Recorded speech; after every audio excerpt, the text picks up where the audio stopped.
Royal manufacturing की हर एक बात सिंपल, क्लियर और प्रैक्टिकल। और कहाँ? बस यहाँ आपके अपने चैनल फार्मा इंडस्ट्री नॉलेज में। तो हर बार की तरह इस बार भी हम एक बहुत ही इंटरेस्टिंग टॉपिक आपके लिए लेकर आए हैं, जो कि स्टाइल मैन्युफैक्चरिंग में बहुत ही क्रूशियल और इम्पोर्टेंट है। तो चलिए शुरू करते हैं आज की अपनी वीडियो एक इम्पोर्टेंट टॉपिक के साथ। आज का हमारे वीडियो का जो टॉपिक है वो बहुत ही इंटरेस्टिंग है। आज की वीडियो में हम जानेंगे कि क्या रीज़न है कि डीपायरोजेशन टनल जो है पायरोजन को किल करने के लिए मोर इफेक्टिव है बजाय स्टरलाइजेशन की अदर मेथड के। इसके लिए हम साइंटिफिक एक्सप्लेनेशन आपको दिखाएंगे और बताएंगे एग्जाम्पल के साथ। तो चलिए शुरू करते हैं आज की हमारी वीडियो। व्यूवर्स, आपको लगता होगा कि स्टरलाइजेशन का मतलब है कि हमारे प्रोडक्ट का 100% सेफ हो जाना, लेकिन सच ये है कि स्टरलाइजेशन के बाद भी एक डेंजरस चीज़ होती है जो कि बच जाती है, और ये चीज़ होती है पायरोजन।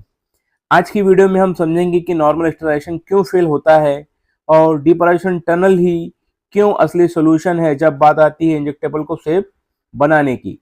पायरोजन जो होते हैं वो फीवर कॉजिंग सब्सटेंस होते हैं जो कि ग्राम नेगेटिव बैक्टीरिया के इंडोटॉक्सिन्स होते हैं। पायरोजन हीट स्टेबल होते हैं और ये रेगुलर स्टरलाइजेशन प्रोसेस से डिस्ट्रक्शन इनका नहीं होता है।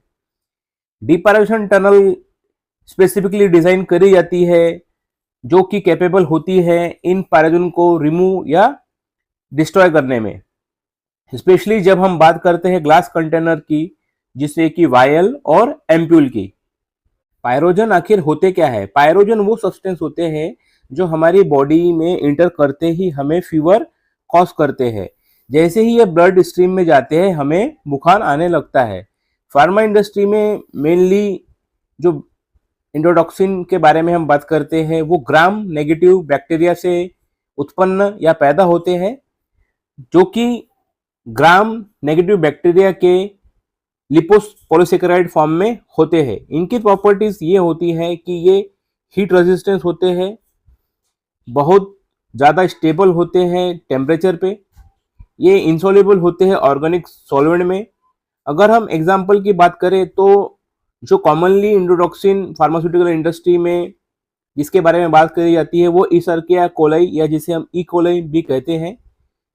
जो इसका नेचर होता है, ये 121 डिग्री सेंटीग्रेड टेम्परेचर पर अगर 15 मिनट भी होल्ड करे तो उस टेम्परेचर पर भी ये सर्वाइव कर जाता है। इसका मतलब यह है कि स्टरलाइजेशन का जो टेम्परेचर होता है उस टेम्परेचर पर भी ये इंडोटॉक्सिन सर्वाइव कर पाता है। तो ये इसका नेचर है। पायरोजन के सामने आखिर ये नॉर्मल स्टरलाइजेशन की जो मेथड है वो आखिर फेल क्यों हो जाती है? तो सबसे हम पहले बात करते हैं स्टीम स्टरलाइजेशन की या ऑटोक्लेविंग की। तो autoclaving normally 121 degree centigrade temperature इसमें होता है और इस साइकिल में 15 से 20 मिनट का होल्ड टाइम होता है। तो ऑटोक्लेविंग में माइक्रोऑर्गेनिज्म जो है वो डिस्ट्रॉय हो जाते हैं, लेकिन इंडोटॉक्सिन सर्वाइव रह पाते हैं। क्यों? क्योंकि इनका हीट स्टेबिलिटी या टेम्परेचर सहने की क्षमता अधिक होती है। दूसरी हमारी स्टरलाइजेशन की मेथड होती है फिल्ट्रेशन। तो फिल्ट्रेशन में जब हम फिल्ट्रेशन किसी सॉल्यूशन का करते हैं तो फिल्ट्रेशन से बैक्टीरिया रिमूव हो जाते हैं, लेकिन इसमें पायरोजन इस फिल्ट्रेशन मेथड में पास हो जाते हैं। यानी फिल्ट्रेशन मेथड जो है पायरोजन को रिटेन नहीं कर पाती, क्योंकि पायरोजन का साइज जो है बहुत ही छोटा होता है, जो कि 0.2 माइक्रोन से भी कम होता है। इसीलिए फिल्ट्रेशन मेथड से भी पायरोजन रिटेन नहीं हो पाती। अगली जो हमारी स्टरलाइजेशन की मेथड होती है वो होती है केमिकल स्टरलाइजेशन, जो कि नॉर्मली H2O2 या ETO स्टरलाइजेशन से होता है। तो इसमें भी माइक्रोब तो किल हो जाते हैं, बट जो कुछ पायरोजन्स होते हैं उनका जो स्ट्रक्चर ब्रेकडाउन होता है वो रिलायबल नहीं होता है। यानी उसमें भी चांसेस होते हैं कि पायरोजन सर्वाइव कर पाए। इनका रीजन ये होता है कि इंडोटॉक्सिन की जो बॉन्डिंग, यानी जो इंडोटॉक्सिन का जो केमिकल स्ट्रक्चर या उनका जो प्रॉपर्टी होती है उनकी कोवेलेंट बॉन्डिंग होती है, जो कि लिपिड का एक कंपोनेंट है। सो इनसे ये केमिकल स्टरलाइजेशन में भी सर्वाइव कर पाते हैं। तो इस बॉन्ड को तोड़ने या ब्रेक करने के लिए बहुत ही ज्यादा हाई टेम्परेचर की रिक्वायरमेंट होती है, और ये हाई टेम्परेचर ही इस लिपिड बॉन्डिंग को ब्रेक करके पायरोजन को किल या डिस्ट्रॉय कर पाता है। यही रीजन है कि बाकी स्टेलाइजेशन की मेथड पायरोजन को किल करने में नाकाम या असफल होती है। डिपारेशन टनल का वर्किंग प्रिंसिपल या किस तरह से डिपारेशन टनल काम करती है। तो डिपारेशन टनल में ड्राई हीट का उपयोग किया जाता है जो एक हाई टेम्परेचर पे वर्क करती है। नॉर्मली अगर हम ड्राई हीट स्टेलाइजर की बात करें तो ये 250 डिग्री सेंटीग्रेड पर इसमें 30 मिनट तक होल्ड किया जाता है। और अगर हम डिपारेशन टनल की बात करें तो इसमें टेम्परेचर 350 डिग्री सेंटीग्रेड 300 से 350 डिग्री सेंटीग्रेड तक होता है, जिसमें एक्सपोजर टाइम 1 से 2 मिनट तक होता है। और डिपारेशन टनल में कंटिन्यूअस जो है हीट स्टेबल रहती है। टनल में 3 जोन होते हैं जो कि इस प्रकार से है। पहला जोन जो है इनफीड या प्रिपरेशन जोन होता है, जिसमें कि एम्पूल या वायल को प्री हीट किया जाता है। दूसरा जो जोन होता है उसे हॉट जोन या स्टेलाइजेशन जोन भी कहते हैं। इसी जोन का काम होता है वायल या एम्पूल में से पायरोजन को किल करने का। यही जोन जो है रिस्पॉन्सिबल है इंडोटॉक्सिन को डिस्ट्रॉय करने के लिए। तीसरा जो जोन टनल में होता है वो कूलिंग जोन होता है, जो कि हीटेड या हाईली टेम्परेचर जो वायल या एम्पूल अचीव कर लेते हैं उनको कंट्रोल या कूलिंग टेम्परेचर पे लाकर स्टेराइल एयर से द्वारा नॉर्मल टेम्परेचर पे लाके यूसेज के लिए हमें देते हैं। डिपायरेशन टनल से हम जो हमारा टारगेट इंडोटॉक्सिन रिडक्शन लेवल है वो 3 लॉग का रिडक्शन लेवल है। डिपायरेशन टनल की मदद से हम इस लेवल को अचीव कर पाते हैं। अब साइंटिफिक रीजन के बारे में बात करते हैं कि किस प्रकार से डिपायरेशन टनल जो है इफेक्टिव है इंडोटॉक्सिन या पायरोजन को किल करने के लिए। तो पायरोजन जो कि ग्राम नेगेटिव बैक्टीरिया से जनरेट होते हैं, इनका जो स्ट्रक्चर होता है ये लिपिड बेस्ड होता है। तो लिपिड को जब एक हाई डिग्री टेम्परेचर पर एक्सपोज किया जाता है तो टेम्परेचर 250 डिग्री सेंटीग्रेड से अबव होता है। तो इसमें इंडोटॉक्सिन मेल्ट होते हैं, उनका स्ट्रक्चर ब्रेक होता है और वो डिस्ट्रॉय या उनका किलिंग हो जाता है। तो डिपायरेशन टनल का जैसे मैंने आपको प्रिंसिपल बताया, डिपायरेशन टनल में यूनिफॉर्म टेम्परेचर मेंटेन होता है। ये uniform temperature through out distribute होता है और ये टेम्परेचर वायल की सरफेस पर पूरी तरीके से मेंटेन होता है, जिससे कि पूरी वायल की एम्पूल की सरफेस पर टेम्परेचर अचीव होने के कारण जो भी पायरोजन अवेलेबल होते हैं इन सरफेस पे वो 100% डिस्ट्रॉय हो जाते हैं।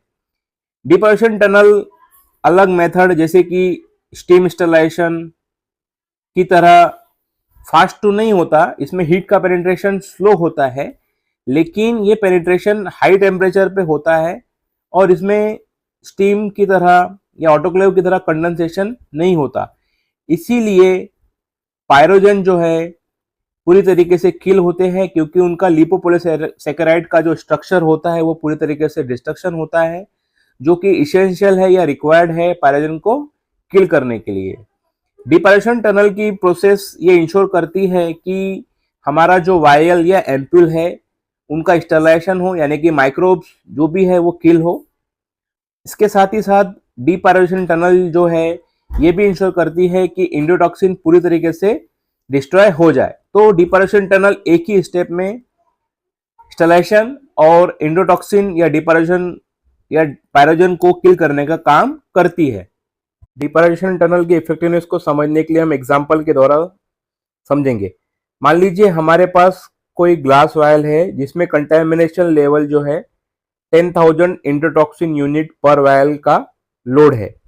अगर इस वायल को हम स्टीम इंस्टॉलेशन करेंगे तो इंडोटॉक्सिन का लेवल ऑलमोस्ट सेम ही रहेगा, लेकिन अगर इसी वायल को हम डिपायरेशन टनल के द्वारा प्रोसेस करें जिसमें कि 250 डिग्री सेंटीग्रेड का टेम्परेचर हो, एक्सपोजर टाइम 30 मिनट हो, तो 10,000 EU या इंडोटॉक्सिन यूनिट पर वायल का कंटेमिनेशन लेवल जो है वो नीचे आके 0.25 EU पर वायल तक हो जाता है, जो कि इंजेक्टेबल प्रोडक्ट के लिए सेफ है और ये रेगुलेटरी की लिमिट है।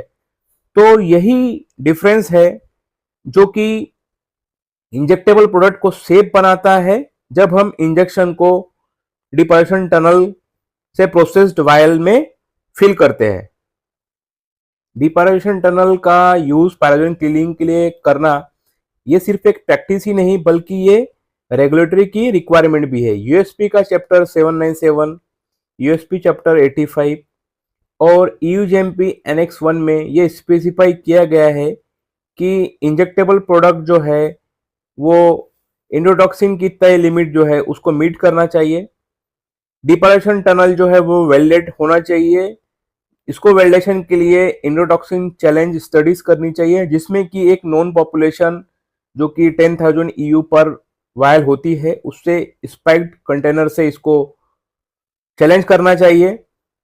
और जब ये चैलेंज स्टडी करते हैं तो उसमें 3 लॉन रिडक्शन का आना मैंडेटरी है। तो इससे ये इंश्योर हो जाता है कि हमारा जो डिपारेशन टनल है वो प्रॉपरली वर्क कर रहा है और हमारी चैलेंज स्ट्रेटेजी या चैलेंज टेस्ट जो है ये फुल प्रूफ कर देती है कि हमारी जो प्रोसेस है वो कंसिस्टेंटली पैराजोन को डिस्ट्रॉय कर रही है। इस चैलेंज को करके हम प्रोडक्ट को तो सेव करते ही है, साथ ही साथ हम रेगुलेटरी रिक्वायरमेंट को भी मीट करते हैं।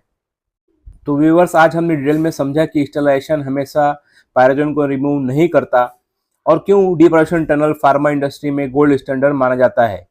डिपारेशन टनल हाई ड्राई हीट का थ्रू एंडोटॉक्सिन को डिस्ट्रॉय करता है और इससे स्टेराइल मैन्युफैक्चरिंग प्रोसेस सेफ और कंप्लायंट बनती है। अगर आप injectable manufacturing, clean room operation या स्टेराइल प्रोडक्शन से जुड़े हैं तो ये नॉलेज आपके लिए बहुत ही इंपॉर्टेंट है। अगर आपको ये वीडियो इंफॉर्मेटिव लगा तो प्लीज इसे लाइक कीजिए, अपने फार्मा कलीग के साथ शेयर कीजिए और चैनल को सब्सक्राइब कीजिए for more video on sterile manufacturing, contamination control, clean room practices और फार्मा इंडस्ट्री अपडेट्स के लिए। मैं हूं आपका होस्ट सुनील। मिलते हैं नेक्स्ट वीडियो में एक नए टॉपिक के साथ जो आपके फार्मा नॉलेज को और स्ट्रांग बनाएगा। तब तक के लिए स्टे सेफ, स्टे कंप्लायंट और keep learning pharma. Thank you so much.